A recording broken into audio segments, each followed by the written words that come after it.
Laugh 23. The story starts out with Salem having powers like it's nothing. He opens the fridge and Hilda's suddenly here to tell him off for taking food. So she humiliates him by trying to make him spend the rest of the day outdoors. He thinks he's entitled to better treatment because he's the neighborhood's best mouser. And the jerk neighbor sprays him for being on his lawn. So he uses magic to spray him. So if he was still able to use magic, why did Hilda think he would actually spend the rest of the day outdoors? Sabrina yells at him while the neighbor's terrified. This is another typical Salem story, but at least was faster paced than usual by having him have powers right away. He sees a dog heading his way, and remembers what Sabrina said to him and magically summons a fire hydrant to spray him instead, when he should know it would still annoy Sabrina. He could have just warped to safety. Lucky for him, the story actually has mercy and doesn't have Sabrina lecture him this time. I guess she was already in the house by that point. You'd think she would follow him. He wonders how his old gang at the alley is doing these days. So he used to live there? I guess he got magic from a potion. I guess he used to hang out with them while still being Sabrina's cat for fun. He sees them starving and looking in trash cans. So he wastes time running away and uses magic to make fish from a salesman float when he could have easily just summoned fish on the spot. He remembers Hilda of all people telling Salem not to take food without permission. So she's not trying to be evil anymore?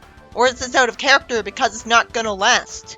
Salem summons money thinking that he hopes this gives him permission. Why would he even bother doing it for Hilda when she's not here? And would the money be counterfeit?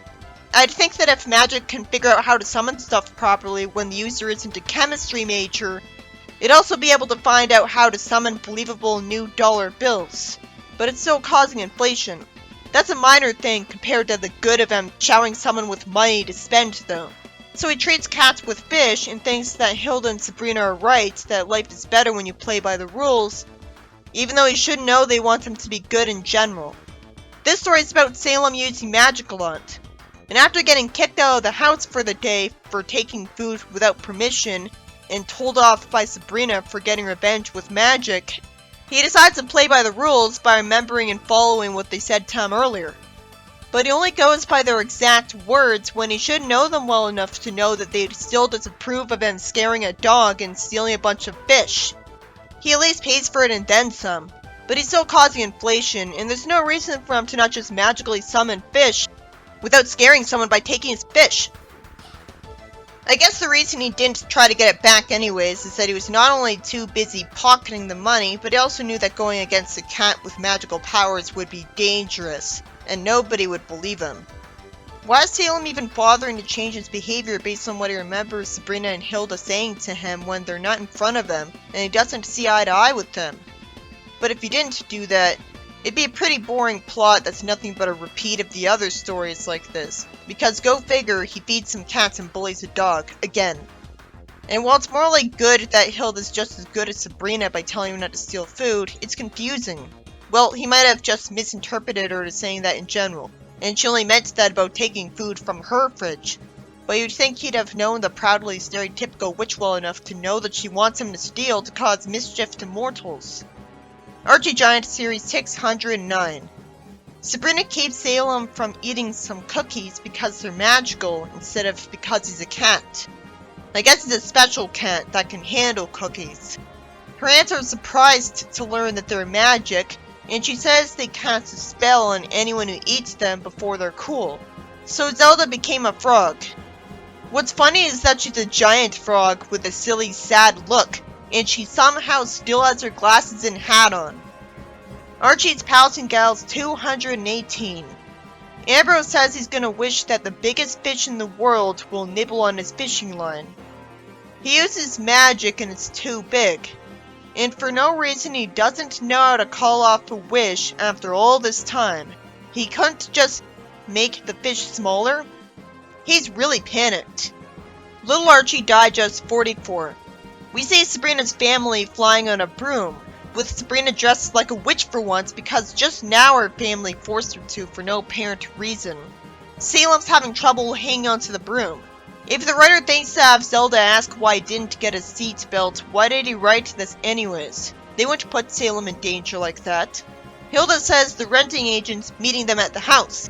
And just now the ants get the idea that some people get nervous when they see witches flying on brooms, and decide to land where no one's looking. For most of the comic, they landed right in front of people and didn't care. Hilda sees the vacation house for rent, and we see some smirking guys planning to make the ants think the house is haunted to scare them away. So this is just like that story in the 70s comic. Why do they discuss their plan when they already know it? The guy in the purple suit tells his friends to hide in the secrets panel and get ready for them. He somehow doesn't even react to the fact that potential customers are all dressed like witches. Hilda thanks him for telling them to have a nice vacation. And just like in that 70s comic story, he tells them not to listen to any stories about the place being haunted. Hilda says they'll meet new friends that way. It makes sense that an omnipotent witch wouldn't be scared of a ghost. Sabrina and Zelda like seeing all those cobwebs because Zelda could make spider soup. One of the guys who looks too much like Reggie says the old gals are inside and wants the ghosts sent across the room. The family sees a lame bedsheet ghost fly over to them with an obvious string above it, making a ghost noise. This was more impressive in the 70s comic story where it was floating clothes, and I wondered how they did it. So Zelda creates some bats to sit on the bedsheet, and scares the guy watching. But this time, he actually tells his friends that there's lots of creepy things flying around out there. He doesn't say Zelda created them, but it should say they're bats to avoid confusing the guy. Conveniently, his friend doesn't waste time asking what he means. He decides to turn a chair upside down. Sabrina assumes Zelda's practicing magic in the next room, but this wouldn't benefit her at all, and she wouldn't need magic practice when she's a centuries-old witch. This made more sense in the 70s comic because her aunts assumed Sabrina was practicing magic. Sabrina predictably decides to show her aunts that she knows magic too by flipping the whole house upside down. Again, why would she think this would be worth it when it just sends the furniture all to the ceiling and damage it? Well, witches can just fix that stuff. But it'd still take a lot of time, and waste magic, and that'd annoy her aunts and make them tell her to do that. One of the bad guys says the place is a disaster. He decides to clean the place up with a broom. It arbitrarily makes him fly through the window, which would kill him from the shards of glass going into him. But somehow he's not injured. Why would it make him fly when he wouldn't be thinking about flying with it? Is that just how it's programmed to punish people who use it without authorization? And it's just not made with witches trying to hide their witchcraft in mind? I wish I was told that. He screams that he can't let go. Why would he want to? Then he'd fall out of the sky. I guess the broom forced him to hang on while it's flying for his own safety. Zelda doesn't like the sound of the crash and scream because she wants peace and quiet. Hilda says the spirits are playing games with them, and Zelda decides to send Genie to send a message to the ghosts for them. Why would he just be named Genie? His parents must have hated him. At first, a genie seems less arbitrary and confusing than a random ghost in a bottle because we've seen genies in Sabrina a lot more than that. But then I thought about it and it made way less sense. I always assumed a genie could do everything a witch could do, so why don't the witches tell the ghosts to keep it down themselves? At least in the 70s comic I could assume that the ghost she sent out was someone she knew from being alive for so long. Maybe a family member verse. And it made more sense that she'd think that she needed a ghost to communicate with another ghost. I guess she's too shy to tell the ghost to be quiet herself, because she doesn't want them to be rude to her face. But she thinks the ghosts aren't communicating at all with actual talking, so what's to be afraid of? She's omnipotent anyways, so she can defend herself. The genie predictably tells the bad guy to keep the noise down, and he magically runs straight through the wall. I guess the wall was really poorly made. Predictably, the story ends a week later with Hilda returning the key and saying that while she had a good first night, the rest of the week was boring. This story was kind of boring too, because it was so much like a story in the 70s comic, and it made less sense than that one because of what was different. But if it was identical, it'd be a lot more boring with no stimulation at all. It made no use of the fact that Sabrina is a little kid in this version of it. Some guys want to trick Sabrina's family into thinking the house is haunted and leaving it early so that they can get more business with renting it than usual, but they fail because witches aren't afraid of ghosts. Go figure! It was less impressive that the guys used the mere bedsheet ghost on an obvious string that the ants somehow thought was a real ghost. The story could have been different if the ants figured out things immediately and used magic to get back at the bad guy for trying to fool them. Sabrina deciding to flip the whole house was arbitrary. It made less sense to have Zelda use a genie to tell the so-called ghost to keep the noise down instead of a ghost in a bottle. Even if her being on a first-name basis with either came out of nowhere when she doesn't need their help most of the time. Archie Giant Series 612. Ambrose isn't impressed and says that the things in this tag sale are supposed to be antiques, and says there isn't a single item here that's as old as Hilda. It's funny that because he said that, she summons a bucket of water to splash him, and he wishes he hadn't said that. It's out of character for Sabrina to not feel sorry for him though. Laugh 24. Archie walks into Sabrina's house casually with Jughead behind her as Sabrina gives Salem food, and tells him there will be cat cookies on the windowsill, which I have to assume are safe for him to eat because it's a magic cat in the story. Salem thinks that if Jughead tried to eat his cookies, he'd eat them all, and just to be on the safe side, he magically summons a ghost to tap Jughead on the shoulder. Sabrina sweetly calls Salem the world's smartest cat while holding him and having her head against his affectionately. Salem enjoys the affection and shows a personality some more by thinking he's the smartest cat in the universe with no evidence, when he's not the only witch's cat on Earth. Jughead screams at seeing a ghost and runs away and says he needs some fresh air, and somehow assumes that the reason he saw the ghost was that he ate too many burgers last night, because we all know indigestion causes hallucinations. It's clear that Salem's going to be left alone in the house. Sabrina didn't think to make him only able to use magic for good or take away his ability to use it. Lucky for him. Salem uncharacteristically plans on having an aerobics workout and listen to a tape. There's a little animal sleeping in the flower pot outside the window, and Salem says he can crank up the volume since Sabrina's ants are away. It's too bad the writer was apparently too lazy to explain why her ants are away while not being at the same location as Sabrina. The loud music wakes up the mouse and causes them to fall out of it, and it's not immediately explained why it can talk, and Salem isn't confused at it. I'm just forced to assume that all animals can somehow read each other's minds just because they're not humans, which is confusing because it could so easily not be the case. And we're supposed to think Salem talking is special in the sitcom. Then some more animals tell Salem that he has to come with them and see the ponds where humans dump off their garbage. And I'm supposed to believe that pollution is the explanation for why there's a robo-duck with Daffy's beak standing upright. This kind of situation makes me wonder why the hell this kind of stuff happening on Earth isn't common knowledge.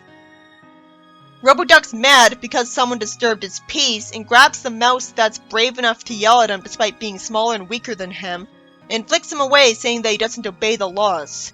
Am I gonna learn why this paper-thin villain exists? He's a robot, someone must have made him, and what happened to him so that he isn't with them anymore? Confusingly, Roboduck is able to generate energy that makes Salem unable to use magic, in a blatant Diabolus Ex Machina that would only not qualify if Roboduck was made by a witch, or someone who otherwise got something with witchcraft in it.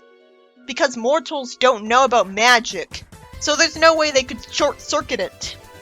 The phrase short-circuit only makes sense because the Sabrina 70s comic made reference to a rechargeable magic battery in witches, so it would have circuits in it. But if it short-circuited, you'd think he'd get electrocuted or have to get it fixed or replaced to cast spells again. So did he just use a weird figure of speech? Roboduck says human carelessness made him who he is. Somehow I'm expected to believe that just drinking from a polluted lake caused the junk in it to fuse with his body. Why does the writer think I'll believe anything? This is insulting. There's already witches in the story. Why can't it just explain that a witch cast a spell to make Roboduck the way he is out of spite? Roboduck insists on telling total strangers for some reason that he wants to spread garbage everywhere, turn every living thing to a robotic slave, and find a woman to rule by his side. Out of nowhere. With the exception of the last part, that's just like Robotnik from Saddam and Archie, so I'm not impressed because, well, this did predate him. He won't be nearly as capable as him, and instead he'll just say he wants to do this. It'll be too dark for Sabrina if he got any progress in these goals. So good, but his goals are pointless then. I assume that he only has the third goal because he's desperate out of loneliness. Salem wants to go to the march because there might be someone who could stop Roboduck, the son of one of the greatest heroes Riverdale ever knew. I'm skipping to the next time Salem appears because I don't care about new characters. After too long, finally Salem flies over to him in a plane and wants to find Clifton Webfoot, who he somehow knows about when he only has a life as a mere house cat.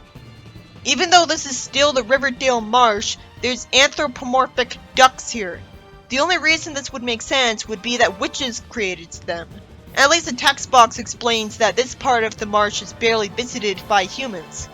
So it tries to explain why nobody knows about them. No one would believe anyone who saw them. But I can't help but find it off-putting and hard to take seriously regardless, because this is supposed to be a world with just humans in it. It could have very easily added these ducks come from another universe. Salem says he needs this duck to follow in the footsteps of his father, Super Duck. Salem talks way too much, boring me, and says the duck will end up like Super Duck if he visits Albert Einstein. Clifton assumes he'll get killed if he follows him and says he's just a school teacher, because the story's too long, so it needs padding where people pressure him into agreeing. Despite being especially weird, this is such a boring issue. I was skeptical from the cover alone. It doesn't help that it's taking forever to review it, which is usually a sign that the writing's bad. It's so boring that the story insists on showing us Clifton going to the tree where Albert lives just for padding. Isn't it obvious that everyone would want the story to skip the boredom and go straight to the exciting part? It's a story where a superhero helps Salem. Why is he a normal guy first? I don't care about any panel without Salem in it. It's a blatant waste of time. Long story short, he gives him food that somehow turns him into Super Duck with science. I can only assume that it had nanobots in it to justify this. So it's more believable than the vast majority of superhero origins. For a boring character, his origin story is relatively great. Then Salem gets warned that Clifton only ate one cracker, so his power is at half strength and he'll be no match for Roboduck. He was rushed away. So it makes sense. So Salem makes an object below him fly and wants to get some with another cracker. I know Roboduck's guaranteed to lose, so I don't care. They should barely have any dialogue in the next page. You'd think a story about a superhero fight would have the artist draw his fists impacting the metal, instead of draw it hitting a ridiculous flash of lights that takes you out of it. He gets hit into orbit, and then despite leaving the gravitational pull of the planet, he somehow ends up falling back down to a lake in China. Why does the writer give up logic just because of superheroes in the story? Salem flies over to him and fortunately explains why he knew he was here. Albert calculated where he'd land based on his trajectory and speed. That doesn't explain it because, again, he was hit far into outer space, so he'd have obviously been stuck floating there instead. And Salem would need to warp him to him, which he would have done, not gone flying and wasted a ton of our time. He'd have just warped the cracker into his mouth the instant he was told he needed it. Clifton briefly considers not going back to fight Roboduck, so some more dialogue pads out the story, but at least it's only 2 panels. Salem could have easily told him that he needed the cracker right away. Clifton's definitely a neutral character if the only reason he's determined to stop Roboduck is that he wants to marry his girl. And I'm still too uninvested in the characters to read all the dialogue. Okay, skim it for a half second. It's all boring anyways. While I'd love to see Roboduck get smacked around a ton of times as a punishment for annoying me, we don't get to see his hand impact Roboduck's head. He wasn't even hitting him, sadly. He just used hot friction to meld his mouth shut. I wish that could have happened much earlier. This is creative and smart. Then he grabs Roboduck and says he'll take him for a little spin. Salem then leaves and returns to the polluted pond. If he has strong feelings about it, there's going to be no excuse for him to not magically clean it by the end of the story. He's looking for the battery that's giving Roboduck powers. I would expect a battery like that to be inside Roboduck. But instead it's apparently separate from him and is attached to a remote control that's beaming energy to the guy. Okay, I can't see the logic in it. While everyone would expect a battery to be within something it's powering, it's smart of Roboduck to not have his battery in him where it could be damaged, if he doesn't have to. Even if he had the most predictable, stupid hiding spot for it. I like that this is the case though, because Salem gets to be a useful hero after all. Salem uses magic so that the electromagnetism that holds the junk to Roboduck vanishes, leaving him vulnerable. Surprisingly, he's conveniently forgotten everything about being Roboduck after that. How did the comic get away with making Roboduck's true form look like Daffy Duck? He's not even mentioned by name, so you can't even say that's a parody of him. Clifton's girlfriend kisses him and says he's wonderful and she loves him. Meanwhile, Veronica wants to write an article in the school newspaper to beg people to take better care of the environment, and Archie wants to organize a big Riverdale cleanup for the whole town. Jughead wonders how Sabrina knew this place was dirty to the point where she had her friends start removing stuff left in it. She reveals that Salem told her. And she must be assuming they'll think she's being sarcastic, and that's why she's outright telling them the truth. The story finally ends with a text box saying to write if you'd like to see more adventures with Salem and Superduck, which I guess never came to be. So I'm glad the readers had good taste. It's not like this was all bad, it could have been worse, but it clearly didn't need more than one story's worth of comic space for the concept. This issue is by Jeff Robin, and it was about Salem teaming up with a duck that becomes a superhero to stop a cardboard villain that has no apparent reason for existing. For the most part, I found it boring because it had emphasis on new characters that aren't believable, like Clifton from a population of anthro ducks that exists in Riverdale without being discovered by scientists. Albert is a nice pun off Albert Einstein. They chose the perfect animal for a scientist like him. The story is just confusing and overly dragged out. It's gutsy to have this plot in Sabrina because it's so rare, and it does make more sense than it could have.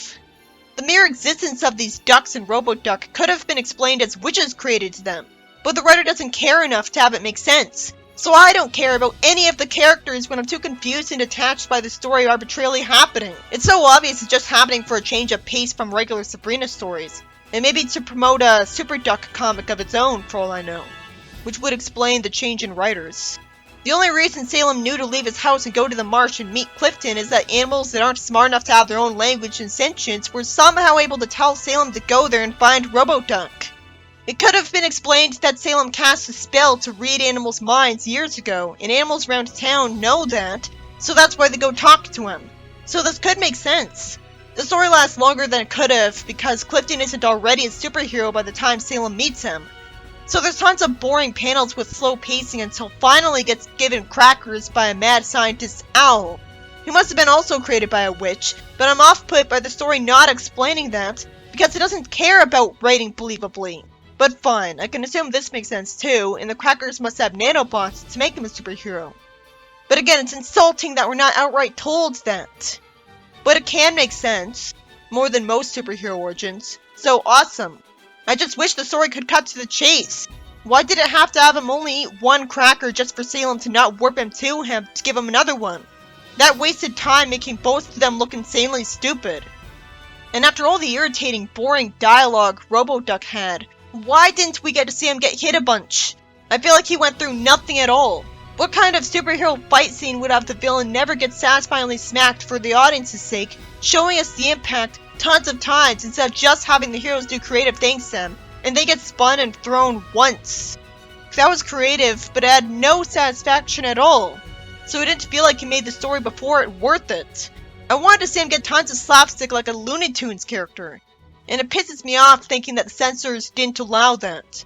And after all the time the main characters repeated the same Captain Obvious message that pollution is bad, as if we're idiots, why did the writer forget to have Salem magically clean up most of that marsh? It's the most obvious, pointless environmental message instead of one that's informative and makes a difference. Like telling us that some unexpected things are recyclable. People are always gonna litter.